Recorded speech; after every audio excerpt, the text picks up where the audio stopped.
Welcome to Reformed Thinking. I'm just so thrilled you're here with us today. You sitting there listening, you're stepping into an intellectual space as a co-learner with us. Yeah, we are so glad you're joining us for this. Today, we are taking a deep dive into the absolute deep end of the theological pool. I mean, usually when we try to evaluate why someone did something, we look for a clean, visible motive. Right. Like an X-ray of human behavior. Yeah, precisely. You see a person hand money to a charity, and the motive looks obvious.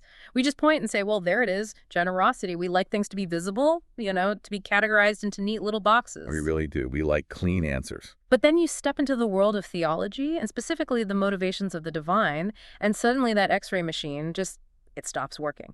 We are looking at a landscape of motives that is honestly incredibly murky to our human minds. It is the absolute definition of diagnostic muddy waters. I mean, when you try to assign human psychological motivations to an infinite being, the categories just break down entirely. Which brings us to our mission for this deep dive.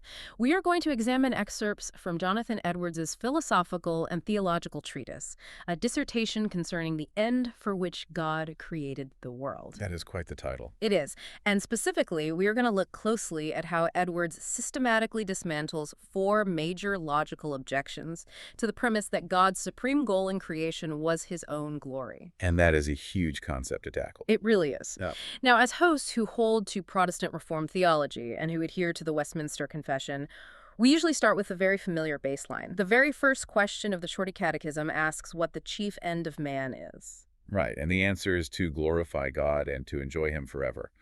That is standard for us. Yeah, that is our baseline. But today, we are going to flip the script entirely. What happens when we assert that God's chief end is also to glorify God? It is a question that makes a lot of people uncomfortable, honestly. It does, and I want to be clear here. We are going to impartially report Edwards's defense of this concept based strictly on the text provided. We're just looking at the pure logic he uses to defend this idea. So let us unpack this first major hurdle, which we will call the paradox of a perfect being creating anything. That is a massive hurdle to start with. The core objection Edwards addresses is this. If God is entirely self-existent, independent, and perfectly happy from all eternity, why create a world at all? Right, because creating implies a lack or maybe a desire for something in the future, which seems to contradict absolute self-sufficiency. Spot on. That is the core of the objection. Let me frame this with an analogy so we can really see the friction here. Think about human activity. If a person is completely satisfied, full, warm, and lacks absolutely nothing, they sit perfectly still. Yeah, they don't move. Right. Activity in our human experience usually stems from wanting to fix a deficit or improve a situation. You get up from the couch because you are thirsty or bored or lonely. You take action because your current state is lacking something. That makes total sense from a human perspective. So the objector asks a very fair question. Does the act of creation imply God was lonely or incomplete? Was he sitting in eternity past, feeling a deficit and thinking, well, I need to make humans so I can have some company? That is a highly intuitive objection. I mean, it makes sense based on our experience of reality. But Edwards handles it by exposing a flaw in how we define divine happiness. Okay, how does he do that? He says many people have wrong notions of God's happiness resulting from his self-sufficiency. Edwards uses a magnificent visual here, comparing God to the sun and the creature to a jewel. Let us pause there and really visualize that. We have the sun radiating light, and we have a jewel. Oh. What is the interaction between those two things according to Edwards? Well, when the sun shines its light onto a jewel, the sun receives absolutely no brightness back from that stone. The jewel has no internal light source, It only reflects what the sun freely gives to it. Okay, I am tracking with that. So Edwards uses this to explain that God's joy in creation isn't some new, novel happiness that he extracts from the creature. He is not mining us for joy he previously lacked. Oh, wow. Mining us for joy. That is a great way to put it. Yeah, instead, his delight in creation is a delight in the overflow and the communication of his own existing goodness. It is an expression of what he already possesses perfectly. I want to make sure I am grasping the physics of this analogy. If the jewel is in a dark room, it is just a dull rock. It contributes nothing to the room. Right, it is completely dark. But when you bring it out into the sunlight, it sparkles. But the sparkle is just the sun's light bouncing back. So Edwards is saying that when God looks at creation and feels joy, he is not receiving a new substance from us. He is enjoying the reflection of his own light. Precisely. When God delights in a creature's holiness or happiness, he is truly delighting in his own beauty being reflected back. It is the joy of a fountain overflowing, not the desperation of an empty cup seeking to be filled. That is a huge distinction. It is. I mean, the sun does not shine because it needs the jewel. The sun shines because it is the nature of the sun to radiate light. God creates because it is the nature of his infinite goodness to overflow, not because he has an empty space in his psychology that needs filling. Okay, the distinction between extracting joy and overflowing joy clears up a lot of the confusion. But I know that for you, listening right now, you might still feel a nagging sense that assigning any motive to God makes him dependent on us. And that is a very natural concern to have. And this is where Edward sets a fascinating logical trap for the person making the objection. The objector says that if God creates for his own glory, it means he lacked something and needed to achieve a future goal, and that ruins his absolute perfection. Right. But Edwards turns this argument entirely upside down. He really does. He points out that if you argue God created the world for the creature's happiness instead of his own glory, you run headfirst into the exact same problem. Wait, how so? Well, you are still claiming that God had a future goal, meaning the happiness of the creature that he wanted to achieve. Oh, I see. Let me stop and put this in modern terms. A lot of people today argue that God's primary motive for creation is altruism. They say God created us simply because he loves us and wanted us to experience a good life. Yeah, you hear that argument all the time. They think this solves the problem of God sounding needy or self-centered. But Edwards is saying that this altruistic argument still requires God to look into the future, see a state of affairs that does not yet exist, our happiness, and desire it. Yes, that is the trap. Therefore, any motive you assign to creation, no matter how altruistic you think it sounds, faces this exact same objection regarding God seeking something future. That is wild. Edwards demonstrates that if God has a will at all regarding creation, he must desire an outcome. And the objector's logic would make any desired outcome a sign of weakness. So the objector is basically arguing against God having any will at all. Exactly. Or rather, that is precisely the logical end of their argument. If desiring a future outcome means you are incomplete, then an altruistic God who desires the future happiness of humans is just as incomplete as a God who desires his own glory. It is a philosophical checkmate. Edwards forces the objector to realize their critique applies equally to their own alternative theories. It is brilliant. He traps the objector in their own premise. But then Edwards goes a step further. Of course he does. He argues that making the creature the supreme goal would actually make God dependent on the creature, which is far worse for the concept of divine independence. You mentioned something in our notes about an efficient cause and a final goal. Hold on, let us define our terms for a second. When Edwards says efficient cause, is he just talking about the physical act of making something, like a carpenter swinging a hammer? Basically, yes. In philosophical terms, the efficient cause is the agent that brings something into being. It's the active force. The final goal, or final cause, is the reason or purpose for which the thing was made. Okay, so the maker and the reason for making. Right. And Edwards points out a basic rule of logic. An efficient cause depends on its final goal for its success. Give me a concrete example of that dependency. Sure. If you build a house to find shelter, you're the efficient cause, and the shelter is the final goal. Your success as a builder depends entirely on that shelter existing and functioning properly. So if the roof leaks, you have failed. Exactly that. Your fulfillment relies on the outcome.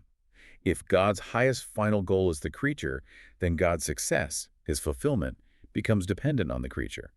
He would be relying on something outside of himself to achieve his primary objective. That paints a very fragile picture of the divine. If our happiness is his ultimate goal, if our happiness is his highest goal and we are miserable, then God is frustrated. His success is held hostage by our choices and our emotional state. Yes, that is the unavoidable conclusion. By making himself the end, God remains entirely self-contained and independent. He goes out of himself in creation, but his desires and pursuits originate from and terminate in himself. So he is never waiting on us to validate his efforts. Right. He relies on no one but himself in the beginning or the end of any of his operations. He is the alpha and the omega of the action. Okay, I am tracking with the logic here. God, creating for his own glory, preserves his absolute independence, and it avoids making him rely on fragile creatures for his own fulfillment. Which is a much more robust view of God. It is. But that leads us directly to an incredibly uncomfortable question. This brings us to the second major objection. Edwards tackles the charge of cosmic selfishness. Ah, yes, the selfishness objection. Right. Even if we accept the logic that God must be his own end to remain independent, doesn't making everything about himself make God sound incredibly selfish? It is the most common emotional reaction to this theology, for sure. I mean, in human terms, selfishness, making your own private interest the governing aim of everything you do, is viewed as base, mean, and contemptible. Right. If we think about everyday life, we all know the person at a dinner party who turns every single conversation back to Oh, themselves. we all know that person. If you talk about your vacation, they talk about a better vacation they took. If you mention a problem at work, they immediately interrupt to talk about how much harder their job is. We find that behavior repulsive. We view it as a massive character flaw. We do. It is exhausting to be around. So if you are listening to this right now, you might be thinking, this sounds like cosmic narcissism. I know that is where my mind immediately went. Why does Edwards argue that this exact same trait, which we despise in humans, is noble and fitting in the divine? To answer that, Edwards forces us to step back from our emotional distaste and mathematically and philosophically define what selfishness actually is. His first answer deals with the concept of proportion. Let us break down the math on that. How does proportion change the definition of selfishness? Well, think about your dinner party guest. In a created being, preferring oneself above everyone else is vicious because a single person is statistically insignificant compared to the whole of society. Okay, that makes sense. It is a mathematical and moral error in valuing. You are treating a tiny fraction as if it were the whole number. So the human ego is basically a math error. I am one of 8 billion people on the planet. For me to act like my comfort is more valuable than the comfort of the other 7 billion combined is objectively false. It is a delusion. That is exactly the point. Yeah. However, because God is infinite, he is, by definition, the most valuable being in existence. All other beings combined are as nothing compared to him. The scale is completely different. Completely different. Because God possesses an all-comprehending understanding, he sees reality perfectly. For God to value anything above himself would be to believe a lie against the true proportion of reality. He values himself infinitely more than his creatures because he is infinitely more valuable. I am trying to wrap my head around a being whose self-obsession is actually just perfect honesty. We hate human selfishness because it is a delusion of grandeur. Right, a human being is pretending to be the center of the universe when they are clearly not. But God actually is the center, so his self-regard is based on reality. It is not arrogance. It is pure, unadulterated truth. If God were to value the universe above himself, he would be committing idolatry. Wow, idolatry. Yes, Yeah. because he would be assigning supreme value to something that does not possess supreme value.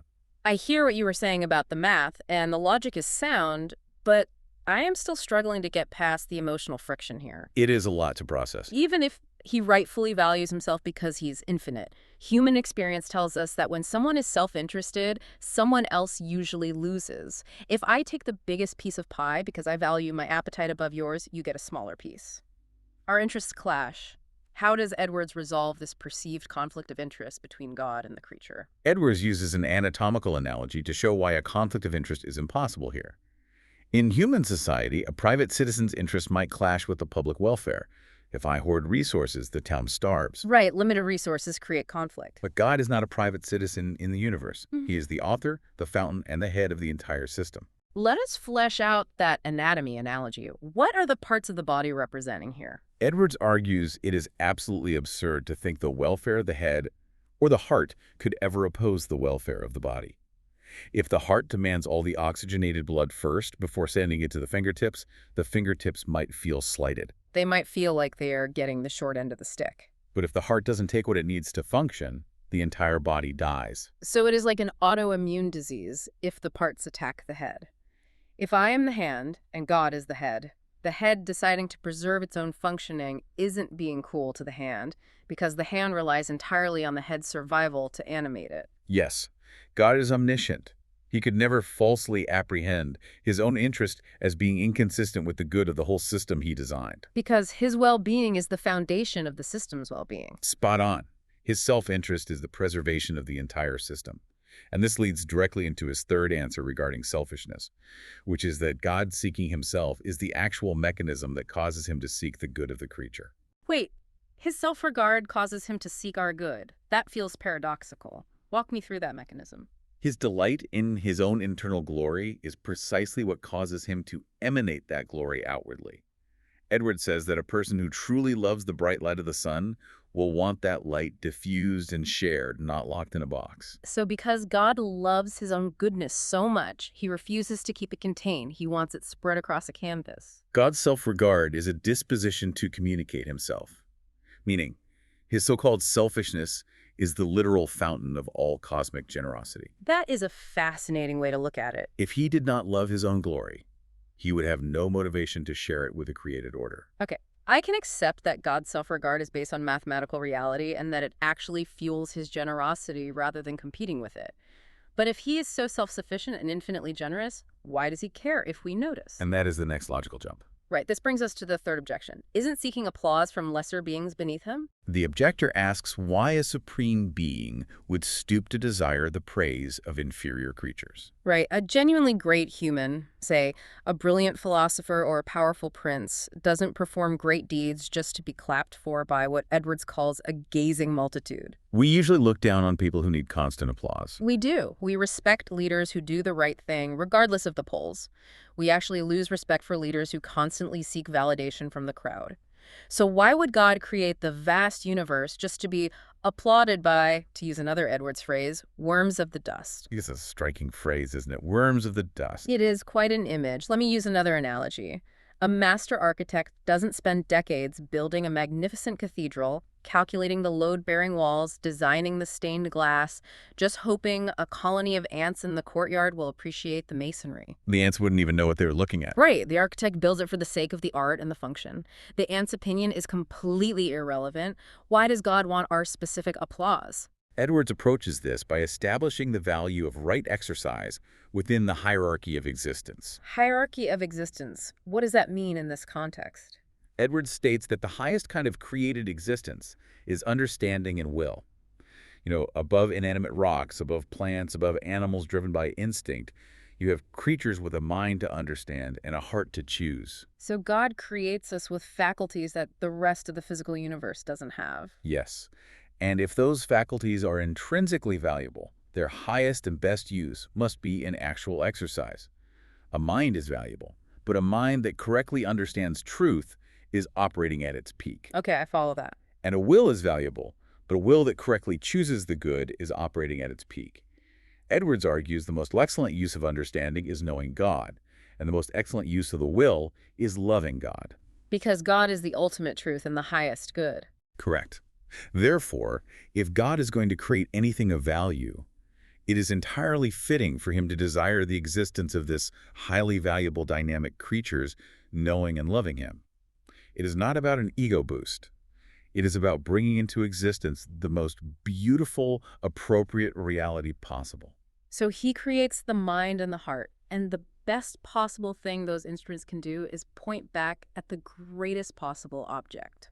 Furthermore, Edwards used the logic of loving a friend to make this relatable.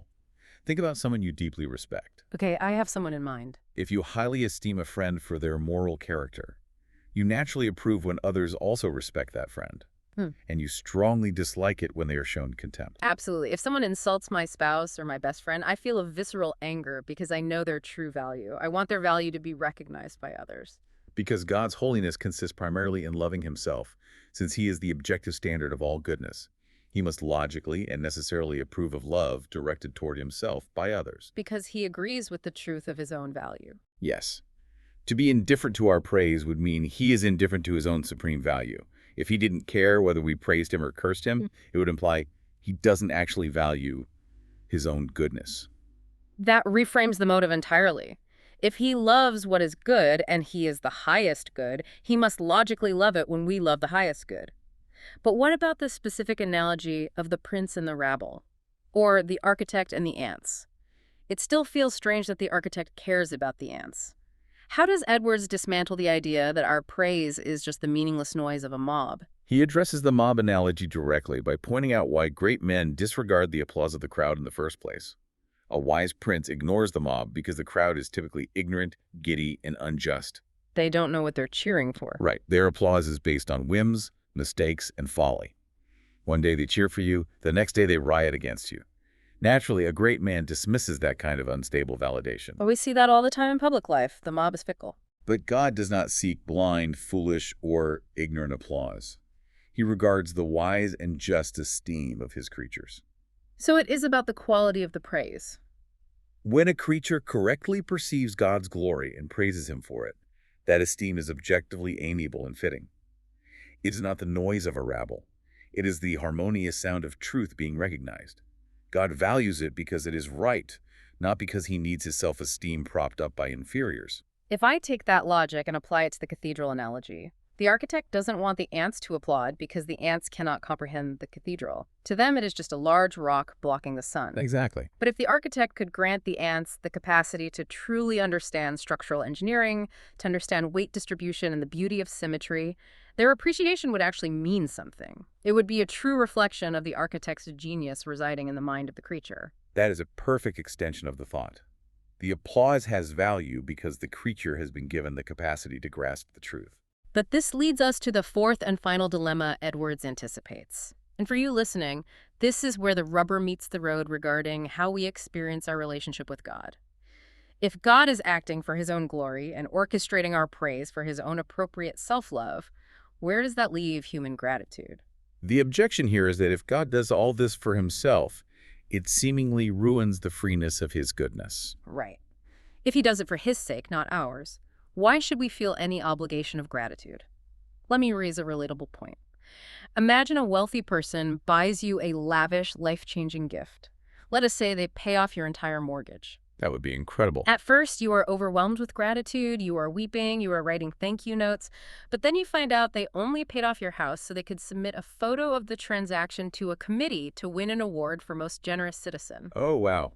That changes things. The moment you realize their motive was entirely self-centered, your gratitude evaporates, you feel used, the motive dictates the gratitude. So if God's motive is his own glory, are we just instruments for his self-actualization? And does that kill our reason to be thankful? This is perhaps Edwards' most stunning resolution in the entire treatise. He argues that this objection relies entirely on the illusion of disjunction. I'm going to stop you right there. The illusion of disjunction. Break that down for me. What are we falsely separating? We falsely assume that God's glory and the creature's good are two opposed choices. We view it like a fork in the road where God must choose one path or the other. Either he seeks his glory or he seeks our good. Like it is a zero-sum game. Yes. The objector thinks these are mutually exclusive categories.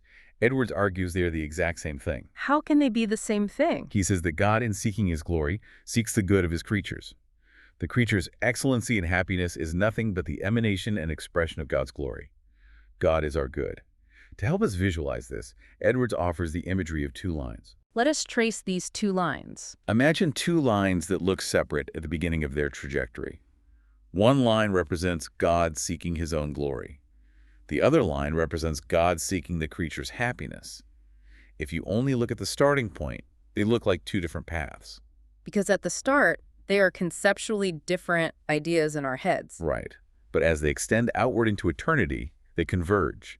They meet at the exact same center. So as the timeline stretches out, the distinction disappears. Yes. As the creature comes closer to infinite fullness throughout eternity, its happiness becomes absolutely indistinguishable from God's glory. The more happy the creature is in God, the more glorified God is in the creature. So they feed into each other. They're not competing interests. They are the same event described from two different vantage points. I see the logic of the two lines converging, but I'm still getting hung up on this. It still feels abstract. Does Edwards ground this in anything concrete or scriptural? He does. He brings in the Apostle Paul's discourse in Ephesians chapter 5 regarding husbands and wives to prove this point. Okay, the marriage analogy. How does that map onto this philosophical argument? Paul says that a husband loving his wife is loving himself due to the strict union between them. They are one flesh. When a husband nourishes and cherishes his wife, he is not making a choice between his own welfare and hers. Because they share a life. Right. Her flourishing is his flourishing. If a husband only loves his wife because it benefits his public reputation, we would call that toxic. But Paul is saying the union is so tight that benefiting her is literally benefiting his own body. Correct, because God has united the creature's highest joy to his own glory, seeking of his glory, seeking our joy. It is a strict union. The two lines merging into one completely obliterates the idea that we are being used. We are not a stepping stone to his glory like the poor homeowner being used for a PR stunt. Our joy is the actual manifestation of his glory. It is the substance of it. It is a beautiful way to understand our purpose. It really is. But what about the freeness of the gift? How does Edwards show that God acting for himself actually makes his benevolence more free rather than less? To answer that, Edwards introduces the concept of self-moved beneficence. Self-moved beneficence, meaning doing good without being pushed into it. Precisely. Think about human generosity. When humans do good, even the most generous among us, we're excited by an outside object. You see a person in need, and their visible poverty constrains you to help. Our emotions get triggered by what we see. You see a beautiful cause, and its worthiness motivates you to donate. We are reacting to things outside ourselves. Our giving is drawn out of us by the object. So human giving is always a reaction. I give because I see a starving child, and the sight of the starving child pulls the compassion out of my chest. Yes, but God is absolutely self-moved. He does not look out into the void, find a worthy creature, and react to it. Before creation, there was no creature to react to. He makes the objects of his benevolence from nothing. So there was nothing outside of him pulling the generosity out of him. Nothing at all. His goodness proceeds purely from the overflowing of his own fullness. Therefore, Edwards concludes, our gratitude should be completely boundless because his giving is entirely unconstrained. He wasn't forced into it. He didn't help us because we forced his hand with our innate worthiness. He didn't help us because our misery obligated him. He created our worthiness out of his own infinite overflow. That is the absolute definition of free grace. It is totally uncaused by the recipient. Let us bring all of this together and recap the massive intellectual terrain we have covered today. We started by looking at how Edwards answers the objection regarding God's independence. We saw that creating out of an overflow of joy, like the sun hitting a jewel rather than a deficit, preserves his perfection. And we saw the logical trap. Assigning any future goal to God, even altruism, still suggests a lack. Then we looked at the accusation of selfishness.